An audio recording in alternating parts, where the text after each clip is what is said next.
ID, followed by... Thank you. Please enter your password, followed by the pound sign.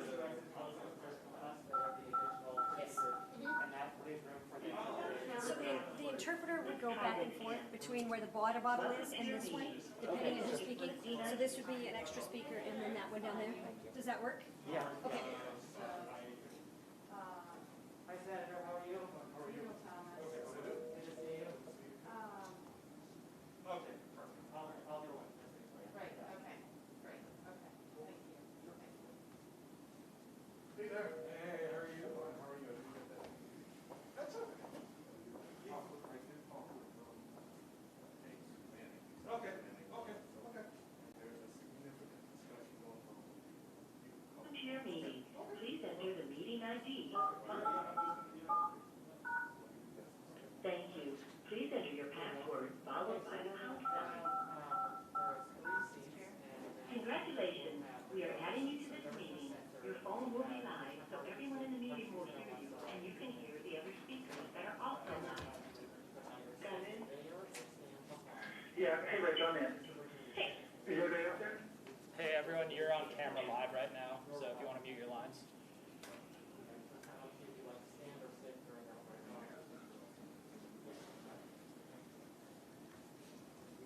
And then just let me know when to activate the meeting lines. Are we ready? Not yet. 1 second. No problem.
You got it.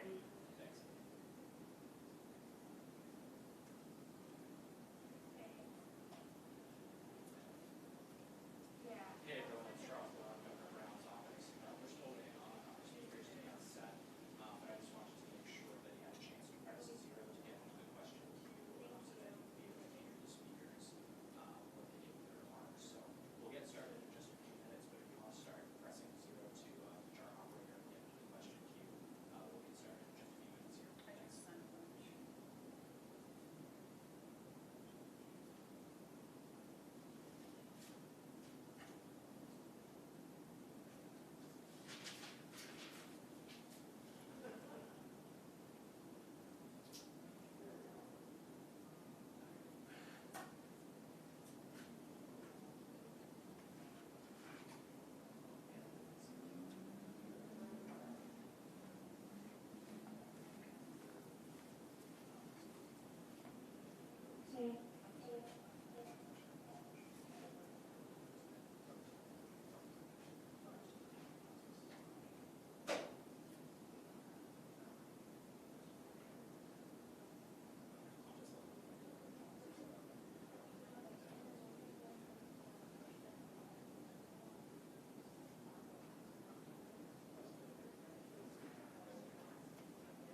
ready, Superintendent?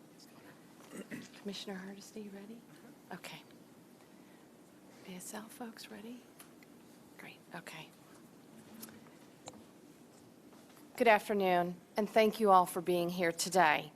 I want to thank my colleagues, City Commissioner Joanne Hardesty, Superintendent Travis Hampton, Senator Lew Frederick, and Representative Janelle Bynum for joining me here today. This is a very difficult time for our state and the entire nation. Millions of people have raised their voices across the country over the weekend in a collective cry of anguish and anger. The killing of George Floyd is a stain on this country. He was a 46-year-old father who'd been working as a security guard for a restaurant for several years. He had recently lost his job during the pandemic, and now he's lost his life. He was not alone. Breonna Taylor was a 26-year-old emergency room technician in Kentucky. Philando Castile was a 32-year-old school employee in Minnesota. Alton Sterling was 37 years old when he was killed in Louisiana. I don't need to go on. A single senseless death is one too many. To everyone hurting right now, I want to say, I see you, I hear you, I stand with you, and I add my voice to yours. Years and years of failure to reform police practices, years of failure to hold police officers accountable, years of failure to bring real reforms to our criminal justice system, which incarcerates Black Americans at 5 times the rate of white Americans. I count myself as one of the many white politicians whose good intentions haven't done enough to tackle the scourge of systemic racism. Yes, we passed juvenile justice reforms last year, but it took us too many years to get this done. We must go further. Yes, we have begun to invest in our justice system to reduce harsh prison sentences and reinvest the savings in crime prevention and drug treatment. But we are only scratching the surface. We sit here today amidst a global pandemic that has sickened and killed Black, Latinx, Pacific Islander, and other communities of color at disproportionate rates. Racism and racial disparities impact every part of our culture and our economy, and the pandemic has further exacerbated these disparities. People of color are less likely to have the income or the savings that make it easy to stay home from work. People of color are more likely to work on frontline jobs during the pandemic in our hospitals, in our agricultural and food processing industries, in grocery stores, and in home health care. People of color are less likely to have access to high-quality health care coverage, and the list goes on and on. As we work to reopen the economy and build a safer and stronger Oregon, I am committed to putting the needs of our marginal communities at the forefront of our recovery plan. You will see more of this in the days and the weeks to come. Words are not enough. We need action. We need collective action. The Oregon Health Authority will be releasing details on this and other community-specific testing sites in the next few days. But now, before I turn the microphone over to my colleagues, let me say a few words about the dynamics of the protests, particularly here in the city of Portland. On Friday, thousands of people gathered at several peaceful protests across the city. This was a cry for action, a call for reform, a community in mourning. Then, very late at night, much smaller groups decided to break windows and damage property. Senseless violence does not honor George Floyd's death or create accountability. Only the hard work of racial justice will. On Saturday night, there were more protests, some additional property destruction, and the city instituted a curfew. Mayor Wheeler asked me over the weekend to mobilize the National Guard and put them in direct confrontation with protesters. This wasn't the first time that the mayor asked to mobilize the National Guard, and not the first time I have declined. Last night, rather than putting soldiers on the streets of Portland, I directed the Oregon State Police to deploy additional officers to support Portland Police and the Sheriff's Department. We took these state police from other communities and sent them to Portland to assist the city and the Sheriff's Office. We also had 50 National Guard members on standby nearby and ready to deploy within minutes in the event local law enforcement found themselves overwhelmed. Last night, they were not requested. I want to thank Superintendent Hampton and the state police for their dedication, their flexibility, and their willingness to answer the call of service.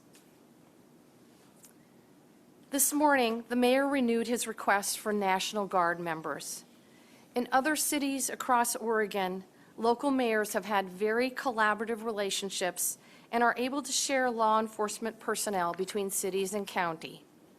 This used to be the case in Portland, and I encourage the mayor to rebuild these collaborative law enforcement agreements with neighboring counties and communities. Now, after 3 nights of protest, local law enforcement personnel are in need of assistance. After consulting with Oregon State Police Superintendent Travis Hampton, I'm sending 100 state police from around the state at state expense to support the Portland Police Bureau.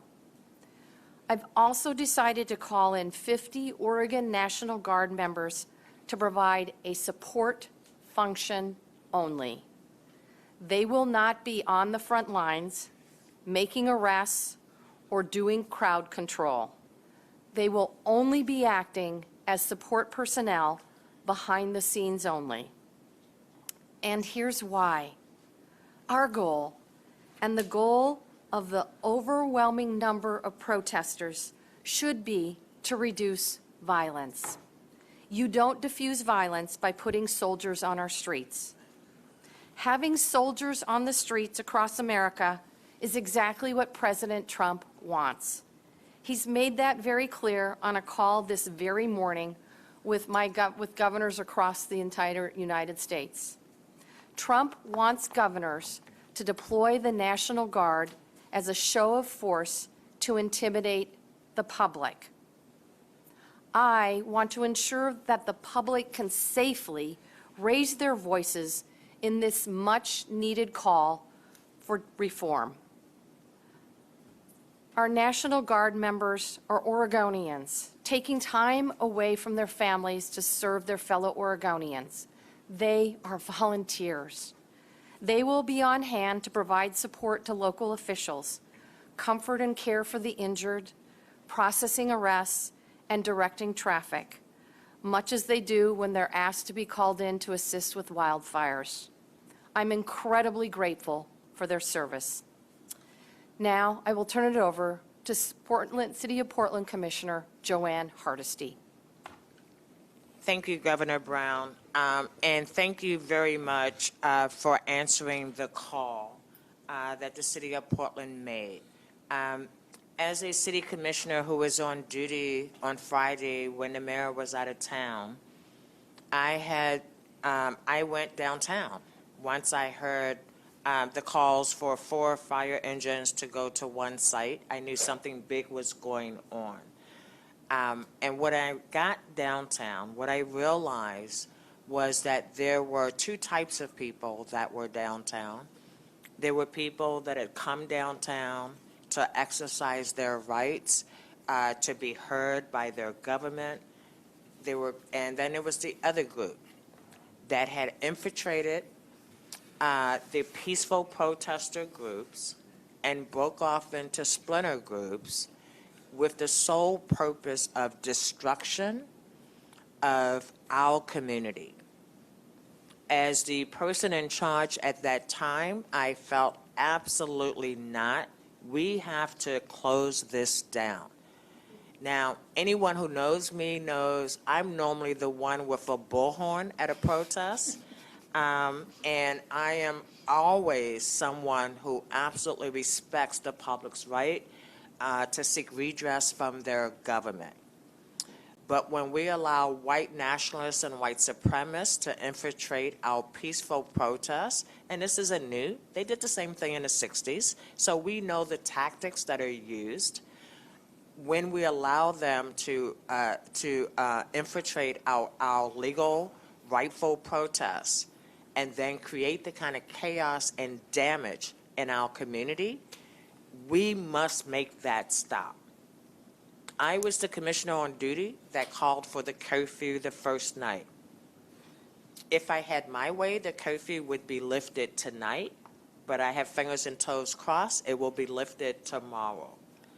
Because I am concerned that the public will feel with National Guard and with a curfew that has basically been ignored, that there will be this overpresence of police. I am so grateful to the state police and the superintendent because tonight won't be the first time that they have assisted us when we have had needs in this community.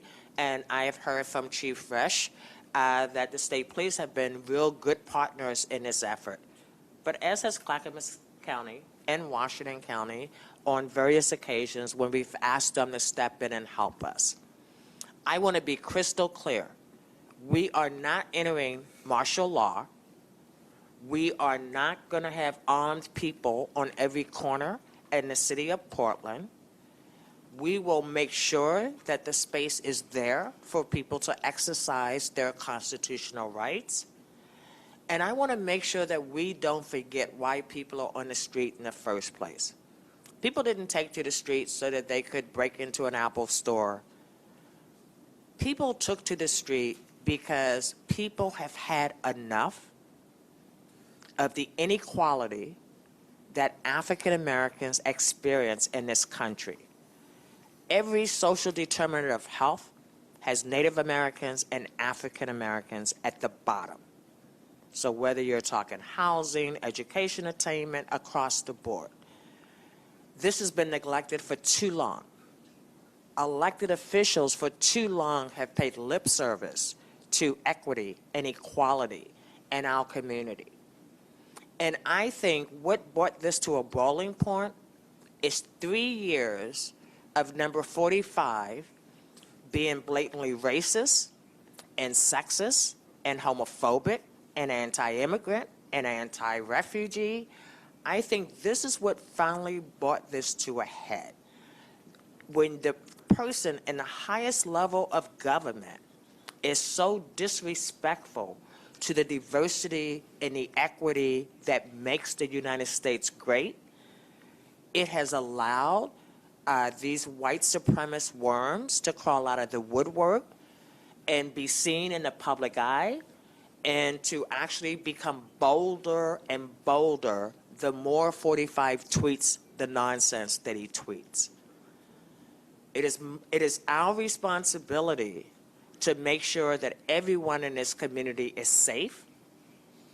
And I want to also especially point out that we have houseless people living on the street. And so imagine someone came into your house and started busting out windows and started throwing things at individuals and started creating violent confrontations that required law enforcement to intervene.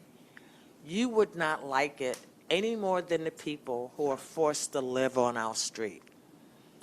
And so this message is to the protesters who are really about equality, who are really about fixing our broken systems. I see you. I am with you. And I hope we take advantage of this opportunity now when the world is paying attention to not just pay lip service, but to fundamentally look at all our systems, and if they're broken, fix them. The last thing I will say is I hope when protesters take to the street tonight, that they will take to the street with the same vision, with the same purpose that Dr. King brought to the civil rights movement. It is clear to me that when people speak truth to power, we can change things. But when a small group of people just want to be destructive and tear up our community, we will not accept that. But, Governor, I also want to share my fear. After 3 nights of thousands of people side by side protesting, I am very concerned that COVID-19 will be exacerbated in Multnomah County, and it will be exacerbated because we know that Black and brown people suffer 3 times harsher outcomes with COVID-19 than the white population. So while I understand the need to protest, I'm asking people, please be mindful that we are still smack dab in the center of a pandemic. And yes, civil rights are important, racial justice is necessary, but we have to live in order to be able to change the systems that have been oppressing Black people since we got here. So if you can, please stay home tonight. Love your family, and let's get to the business of fixing our broken systems. Thank you. Thank you, Commissioner Hardesty. Superintendent Hampton. Thank you, Governor. Thank you, Commissioner, for your words. My name is Travis Hampton. I'm Superintendent of the Oregon State Police. I'm just going to give some very brief comments about our relationship with the Portland Police Bureau, the dedication of resources to the City of Portland this evening, and the integration of National Guard personnel. First, the Commissioner touched on this earlier. I want to really underscore the positive relationship we have with the Portland Police Bureau. I worked for the Oregon State Police for 3 decades. I've been assisting in the city for years. The City of Portland is a well-led, well-equipped police agency. Their current police chief, Chief Resch, is a gifted and compassionate leader. So when she makes the call to the Oregon State Police to come and assist her, it is without reservation that I would send my personnel to her city to help her to deal with the policing events that we're currently encountering. There is no doubt demonstrations of these sizes present a great deal of challenges for law enforcement. They are very resource intensive to try to ensure that the demonstrations are allowed to proceed in a peaceful manner. And if a small number of citizens decide to destroy property or harm other individuals, we have the obligation to act and react. The city this size, with this population, takes a great deal of personnel to respond to the event. So at the governor's direction, the Oregon State Police will dedicate 100 Oregon State Police troopers to the city center tonight. These OSP troopers have been arriving from all over the state, beginning in the early AM this morning, to underscore what type of commitment this is by the governor. 100 state troopers is commensurate with 25% of the Oregon State Police Patrol Division for the entire state. So those are the number of personnel that we'll have arriving in Portland to assist. We are happy to do it. We think it's warranted. And once again, I have no reservation of putting these personnel under the command of Chief Resch and her command staff to assist her in policing the city. The last element I'll touch on will be the integration of the Oregon National Guard to assist Oregon State Police troopers, deputy sheriffs, and Portland police officers this evening. OSP has a very long-standing positive relationship with the Oregon National Guard. We deploy with them every summer for wildfires. They are very well trained. They're very well led. They're very well equipped. This is a unique role to integrate them into a policing environment. The governor mentioned this earlier, and I also want to reassure citizens of Portland that these National Guard personnel will be used in a support role. But this is critical for the Oregon State Police and Portland Police Bureau because every National Guard asset we place in a support role, this frees up a police officer, state trooper to interact with the public. The governor's made it very clear to me that police officers do the policing. The soldiers will serve in a support role, and that's why they will be deploying throughout the city alongside Oregon State Police troopers and integrated into the overarching tactical plan with the Portland Police Bureau. I have no reservation about the training or qualifications of these personnel or the command and control of the commitment of the Portland Police Bureau to deliver what's best for its citizens, and that's why the Oregon State Police is honored to participate and assist the city during their time of need. Thanks. Thank you, Superintendent Hampton. And if I may, I'd like to ask Senator Frederick if he wishes to say a few words.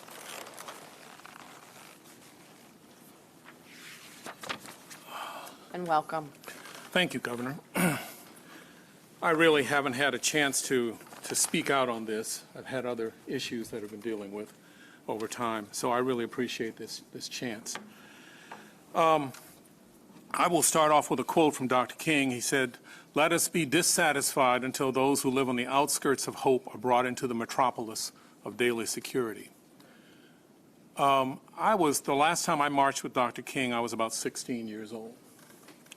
I believe that was in Atlanta, and we were marching to deal with all sorts of other issues, economic, schools, etc. We marched. We had people on the side of the street yelling at us and throwing things at the time. Some things have changed, but we're here because some fundamental things have not changed. I still wonder whether I'm going to die when I see a police car behind me. It has been about 5 years since I was stopped in front of my house and asked if I was lost in Irvington, where I've lived since 1977. We have a basic fear. I have a basic fear that comes up. And it is because of that fear and because of the examples that we've seen most recently that I'm glad to get a chance to be here. Let me suggest that this is a basic problem with how we look at issues regularly. We're talking about a system change here, and everyone's talked about systemic change and systemic issues, and every public discussion talks about that. For many, the police were seen as great, except for a few bad apples. For many, demonstrators were seen as righteous, except for a few knuckleheads. But bad apples often spoil because of the way they're packed, the environment that they're placed in, the mold that's already there. We need to changing the environment for police to find out. We need to find out what racism, what mold is growing there for police. We need to do a number of things. I will be introducing a series of bills along with the People of Color Caucus to deal with arbitration, to deal with use of force, vetting what kind of training takes place, and a number of bills, probably up to about 15. I've been introducing some of these bills for quite a while, and they are an attempt to try to deal with the bad apples, to sort out the bad apples, to make sure that, in fact, we aren't going to allow folks to come in, and perhaps to train it so that we are, in fact, changing some things. We did a number of things in the last session that dealt with recruitment, psychological issues as well, and we've done some things in terms of profiling. But that's not enough. It's been piecemeal, and I started working on some of these things when I first got into the legislature in 2010. Now, we have some folks who have decided that their role is to disrupt and distract from what the issues are regarding the police and respect. We have folks who have decided to take advantage of things. I think Commissioner Hardesty Councilor Hardesty was very eloquent in talking about how we know that there are folks who really want us to drift into a fascist system. And I don't use 45, I use *3 as my description of him. But we have folks who want to do that. The good news is we have technological tools available to us and the ability to find out who these folks are who are instigating these things. And I think we're going to be discovering those folks. There are surveillance cameras that we can identify some of the people committing the crimes, and we should proceed to apprehend these criminals as soon as we possibly can. But because this involves a larger context, it's not a reason to shut down public expression of the majority of people. And if we do that, the criminals, or worse, folks like the Proud Boys and the other folks, actually win. We Americans have never let thugs and criminals interfere with the exercise of our freedoms, and we're not going to let them silence us now. We're not going to follow the guidance of the *3 to turn our weapons against our fellow citizens.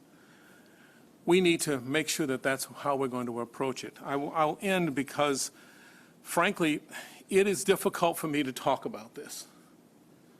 And I talk an awful lot, but there are some things that trigger a number of responses. I had a King City police officer pull a gun on me while I was in a Channel 8 news car back in the early 90s. And I was a passenger, so the photographer, who was the driver, suddenly saw the barrel of a gun right across his face pointed at me. I have seen and dealt with, as Commissioner Hardesty has, so many marches and so many times when we have seen someone killed or maimed in this city, and we have all tried to find a way to stop this. I am pleased to see the allies of all colors now stepping forward to do something about this, and it is time. We've had enough. I want to see some action, and I hope we will. I'm going to end with a quote from another president.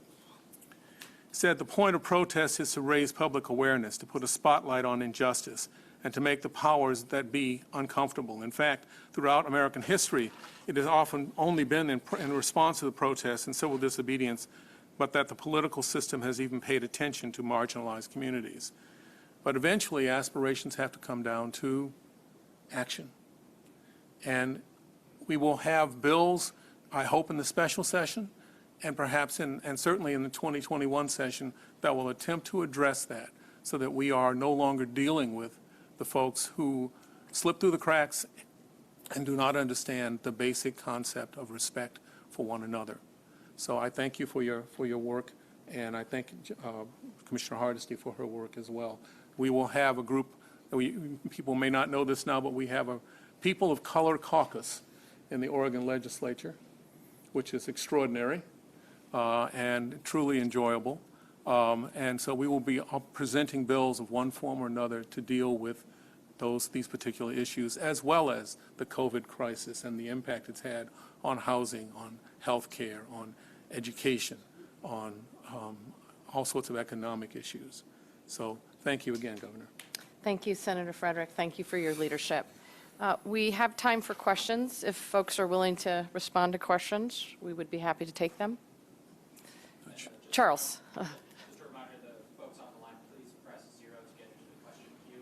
We'll start out with Lauren Date from OPD. Go ahead, Lauren. Hi, Governor. Thank you. Could you elaborate on what you mean by support role? What specifically will the National Guard soldiers be doing? And then just to follow on that quickly, what made you, we heard this morning that you were very reticent to send out Guard troops. You were worried about how they would be perceived and that they could possibly sort of escalate the situation. What made you rethink that? I think that reticence was well-founded. Lauren, I was concerned that by putting our soldiers on the streets, that it would escalate the situation. As I've been very clear, the National Guard members will be playing a support role only, providing assistance to Oregon State and other police officers, providing comfort and care to participants if they get injured, and processing folks that have been arrested. So they will not be on the front lines. You asked why sort of my move to make this decision. It's a capacity issue. We have roughly 700 troopers for the entire state of Oregon. By any measure, we are thinly staffed at the Oregon State Police. And they do an extraordinary job, but we have communities as far away as Klamath Falls, as Ontario, that may need their assistance tonight, tomorrow night as well. And so, frankly, it's a capacity issue. Commissioner Hardesty, did you like to add? Yes, I would love to add to that. I talked to Chief Rice this morning because I will tell you, when the governor first called me and mentioned National Guard, I was no, right? It's like it was just an immediate response. And then I talked to my police chief, who says, I have folks who have been working almost 24 hours, 3 days in a row. I think we can all agree having tired police officers on the street doesn't benefit the public, and it certainly doesn't benefit the public employees who are sworn to protect and serve. And people don't make good decisions when they are tired, when they are frustrated, and when they've been working nonstop 3 days in a row. After talking to the police chief and talking to the governor again, and understanding that the roles would be about supporting folks who have been arrested, providing behind-the-scenes support that did not include having National Guard with weapons on our street, I was able to move my position from no to, okay, this makes sense at this time based on the current situation. Thank you. Thanks, Lauren. Next up, we have Rachel Monahan from Atlantic Week. Go ahead, Rachel. Hi. So my question is about that. You mentioned, I'm slightly confused about the question of how you're assured that the National Guard will not be involved in policing. The governor mentioned directing traffic. Are they going to be carrying weapons? Are they going to be, will they be seen on the streets? Where is the guarantee that they will not be involved in interacting with protesters as things get, if they continue the way they have been past nights, will get quite harried? Thank you, Rachel, for the question. Our Oregon National Guards men and women will not be armed. They are providing a support role only, and I'm going to let Superintendent Travis Hampton provide some more details. Thank you, Governor. I will not speak directly to the tactics where these men and women will be assigned specifically, but I will give you a general response on the type of support duties that police officers are performing now. There needs to be personal needs met as far as food, as far as breaks. Vehicles need to be shuttled. We do have care for the injured if the situation ends up resulting in custody arrests. It is much more efficient to have police officers stay on the line to interact with citizens, and the custodies then can go behind the line of police officers for care, for medical treatment, for identification, for disposition of the arrest. So there's a myriad of functions that police officers, deputy sheriffs, and state troopers are performing now. This addition of 50 National Guard personnel will directly result in 50 additional police officers being put to use by the Portland Police Bureau this evening for crowd management and ensure the safety of the citizens of the city. Okay, but will they be armed and will they be on the street? No, they won't be armed. We've said that about 3 times. They will not be armed. They will not be armed. No. Thanks, Rachel. Just a reminder to folks on the line, please press 0 if you'd like to get into the question queue. Our next question is from Megan Allison, K2. Go ahead, Megan. Hi there. This question is for the governor. You mentioned that actions need to speak louder than words right now. What specific actions do you see as a priority to address racial disparities across the state at this time? So we've certainly taken, under my leadership, taken steps from our work to reform the criminal justice system to our work to make significant investments in the African American community, the Latinx community, the Native American community here in Oregon in our education system, our significant investment in early childhood education and creating a system of care, and our work to ensure that Oregonians have access to health care regardless of their zip code and regardless of their income. Moving forward, I look forward to working with my partners at the local level, at the state level, to make significant strides in all three of these areas. My first step is going to be holding a listening session later this week with Commissioner Hardesty, the NAACP, and the Urban League. But I want to make really clear that this is not work that I can do alone. This needs to be collective work. All of us as Oregonians need to recommit ourselves. We need to roll up our sleeves and work towards social, economic, and criminal justice reform in this state. Now is the time. This is the opportunity to make this happen. Thanks, Megan.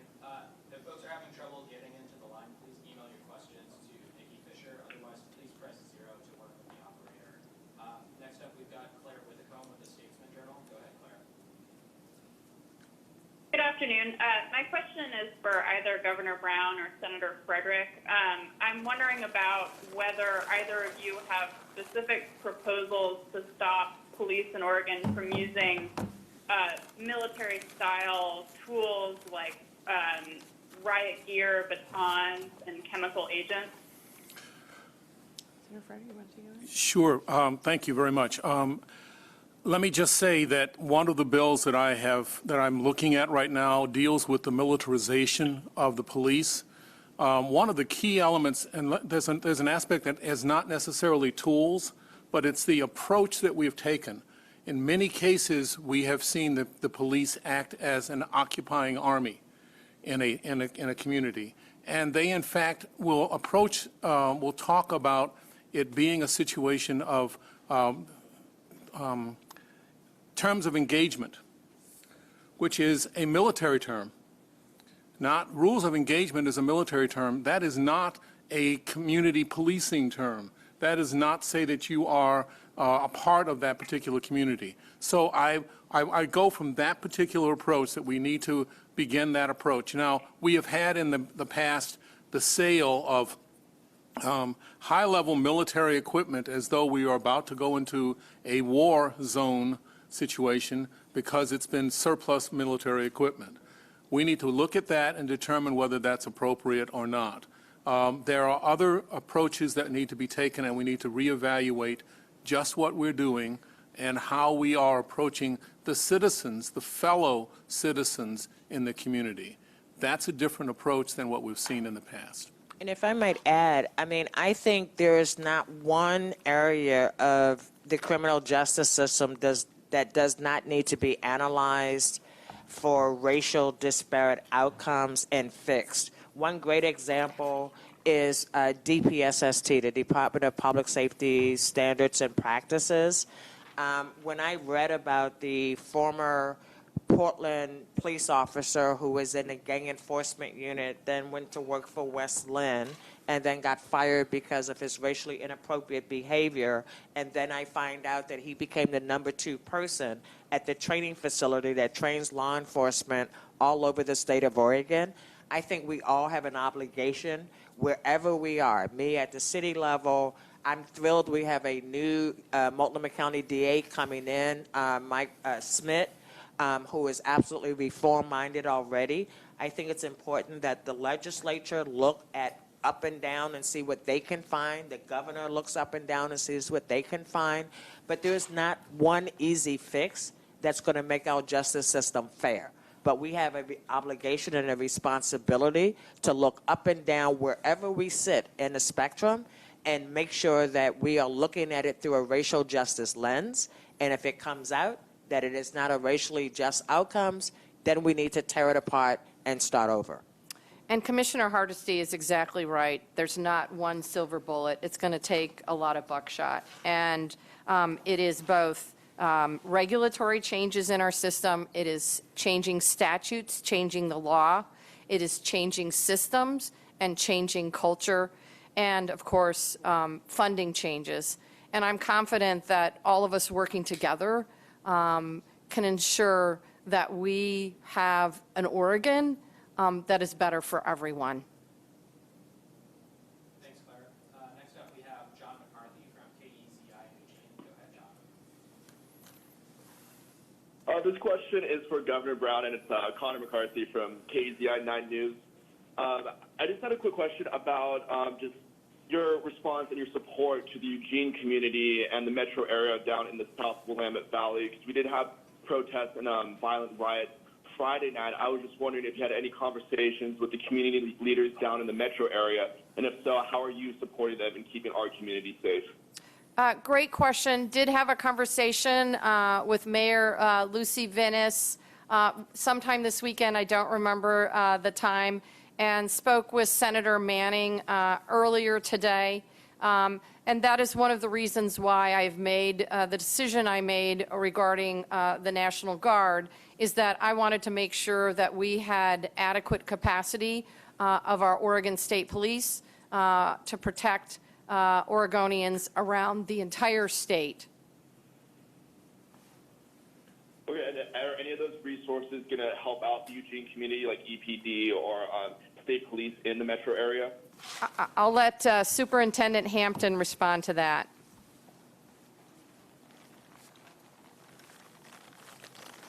Hi, Travis Hampton with OSP, and I'll also give you the real-world example from last night. We had demonstration events occurring in Klamath Falls, Eugene, obviously the city of Portland, and Salem, our own state capital.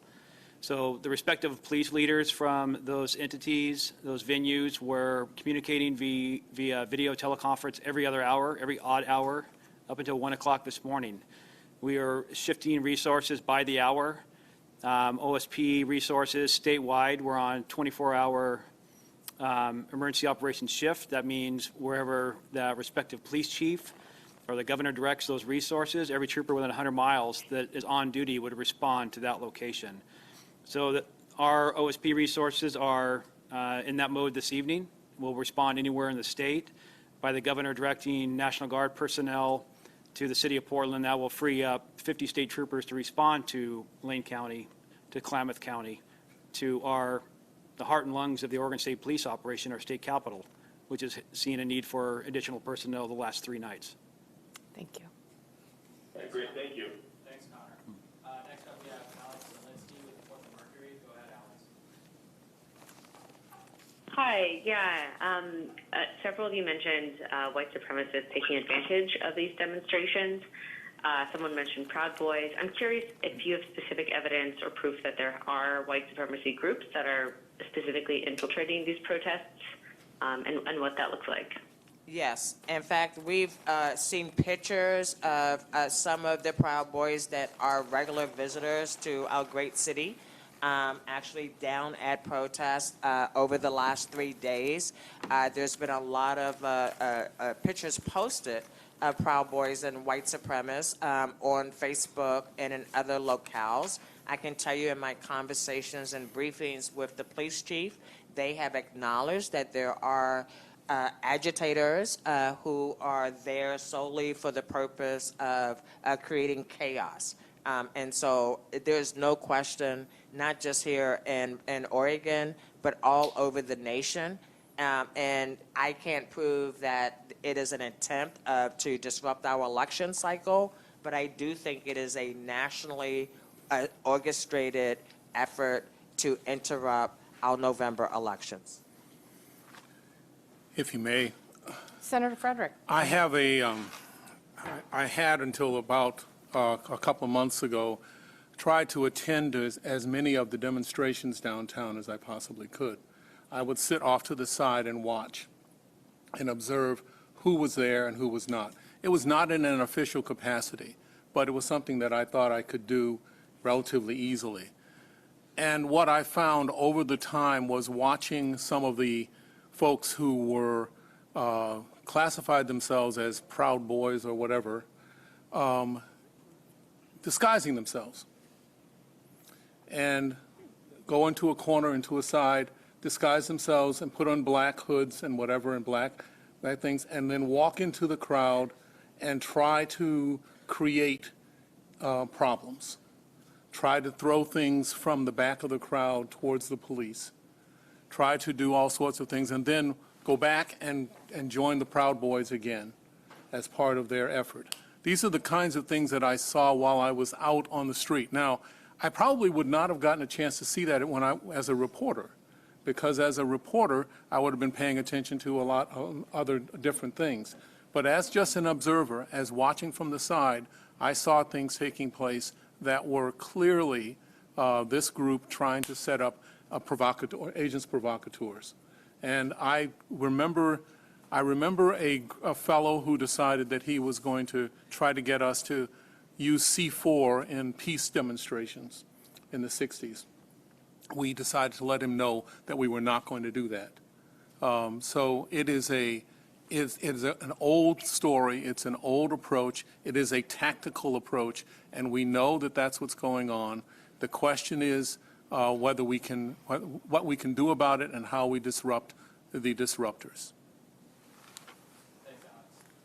The next question is from Monica Semiola with OPB. Go ahead, Monica. Hi, this is for Governor Brown. What are your thoughts on the mass gatherings around the state amid the coronavirus pandemic? Do you think we'll see a spike in cases in Multnomah County, especially in Black and Brown communities who are on the front lines of the protest? And if so, would that delay the county's June 12th phase 1 reopening? Thank you for the question, Monica. Yes, I'm certainly concerned about people's safety during protests.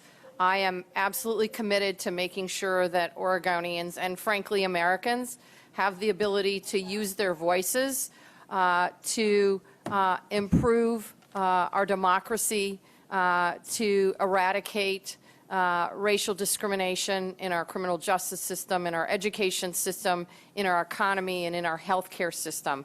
But I want to encourage protesters to stay safe.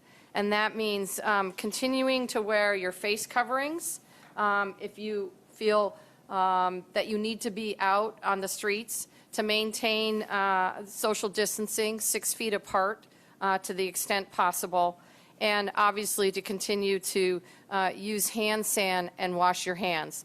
The safest option is probably the one that Commissioner Hardesty mentioned, and that is stay home, spend some more time with your families.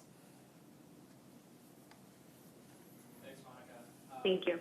Our next question is from, we've got time for probably just 2 more questions. Next question is from Jonathan Bach with the Portland Business Journal. Hi, Governor. This is Jonathan with the PBJ. I was just reading over a story of one of my colleagues, Matt Kish, and he wrote about how there's a lack of diversity on the Oregon Council's economic advisors. I also tuned into the meeting on Friday, and as Matt points out here, it's mostly made up of white men. What are you doing to diversify that panel of economic advisors who are giving you advice at this critical time in Oregon's economic history? Thank you for that question. The council participated in a listening, I think a discussion session with the legislature last week. I think that was the first time that had happened, and it became very clear. And we are working to change who is on the Governor's Council of Economic Advisors. When I started, I don't believe there were any women. There are now a few women. And with the help of some of my colleagues in the Oregon legislature, I'm confident that we can have a council that reflects the diversity of our communities very quickly, and we're going to make that happen. It's my expectation that we stop talking and start taking action. That means continuing to do the work around changing our boards and commissions. That means making sure that our state government reflects the many faces of Oregon, that our agency directors look like the diverse communities of Oregon, that our statutes in this state work to eradicate racial, ethnic, gender, and sexual orientation discrimination. Now is the time to do this work. I think we can all take collective action and truly make a difference. Thanks, Jonathan. Our last question is from Lachey Wesley with K2. Go ahead, Lachey. Hi. So my question is for Governor Brown and Commissioner Hardesty. Do you think that the additional state troopers may provoke some of the protesters and demonstrators? And a question for state troopers is, what experience and training does Oregon State Police have with crowd management? Go ahead, Commissioner Hardesty. So I will start. Yes, I think just the idea of bringing National Guard and state police into the city will annoy some people because they will see it as us increasing policing in the Portland metro area. But we really aren't. What we're doing is providing rest for the officers who have been on the front line nonstop. What we're doing is providing support that will not be from the National Guard, that won't include them having weapons, and it will not be a militarized support. It will simply be a softer support, a behind-the-scenes support. We have worked with the Oregon State Police more than once in the time that I have been on the city council, and probably a lot more times that I don't know about. And so there's a seamless effort when we have mutual aid between policing agencies. There's just a mutual, and we work very well together through that mutual aid process. And so I don't think there should be any concerns about Oregon State Police. But as a black woman, I could certainly understand the fear that bringing a National Guard would bring to the community. And yes, I expect some people to be really annoyed. I expect us to have more protesters tonight and not less. But what I want them to know is I want to be very clear. There will not be more weapons on the street. There will be basically the same number of law enforcement personnel doing the work of protecting the people in our community. We can replace property, but we can never replace people who lose their lives through this process. Thank you. This is Travis Hampton with State Police. As I referenced earlier, state troopers have been responding to the city of Portland for decades, specifically for crowd control measures all over Oregon, quite frankly.